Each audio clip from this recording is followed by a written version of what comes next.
T20 world cup में पाकिस्तान आगे जाएगा या फिर सफर तमाम हो जाएगा। आज फ्लोरिडा के लॉर्ड हिल स्टेडियम में शेड्यूल्ड अमेरिका और आयरलैंड के मैच में वाज़ेह हो जाएगा। फ्लोरिडा में वक्फे से बारिश का सिलसिला जारी है, जो पाकिस्तान की सुपर 8 में रसाई की उम्मीदों पर पानी फेर सकता है। इस पर हम बात करते हैं डॉन न्यूज़ के रिपोर्टर अब्दुल गफ्फार से। गफ्फार, हमें ये बताइएगा अदाद-ओ-शुमार क्या बताते हैं और आज का मैच में होने वाली बारिश किस हद तक मुतासिर कर सकती है पाकिस्तान की रसाई को?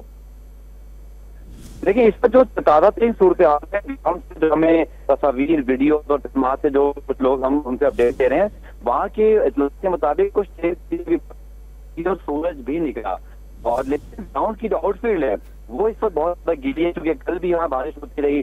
ग्राउंड की ड्रेनेज सिस्टम भी बहुत ज्यादा वर्ल्ड क्लास नहीं है। तो पाकिस्तान की उम्मीद है, वो कहते हैं ना, हैंग इन अ बैलेंस, कि पाकिस्तान को आज के मैच से जो है वो एक मौका चाहिए कि मैच भी हो जाए बारिश के बावजूद और फिर आयरलैंड भी जीते।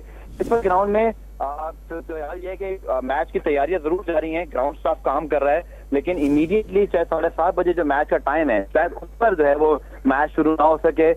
5 ओवर की मैच महदूद किया जा सकता है, अगर जरूरत पड़े तो 5 ओवर तक पॉसिबल हो तो जो आईसीसी ऑर्गेनाइजर हैं, इवेंट ऑर्गेनाइजर, वो जरूर इस मैच को कराना चाहेंगे। लेकिन इस वक्त ग्राउंड में आउटफील्ड बहुत गीला है और लेकिन अच्छी खबर ये भी है कि मैच के दौरान बहुत ज्यादा बारिश की पेशगी मौजूद नहीं है। लेकिन ऐसा चैलेंज ग्राउंडमैन के लिए ये है कि क्या वो ग्राउंड को रेडी कर सकेंगे, और अगर वक्फे से बारिश दोबारा की होती है तो फिर ये काम और मुश्किल हो जाएगा। तो 50-50 की सूरत हाल है पाकिस्तान के चांसेस के लिए, और शायद जैसे हम कहते हैं ना, कुदरत का निजाम या दुआएं पाकिस्तान टीम को चाहिए, तो उनकी जरूरत है। और इस पर ग्राउंड में इस पर गैर यकीनी की सूरत हाल बरकरार है, यानी कुदरत का निजाम ही पाकिस्तान की रसाई को मुमकिन बना सकता है। बहुत शुक्रिया अब्दुल गफ्फार, आप हमें अपडेट कर रहे थे।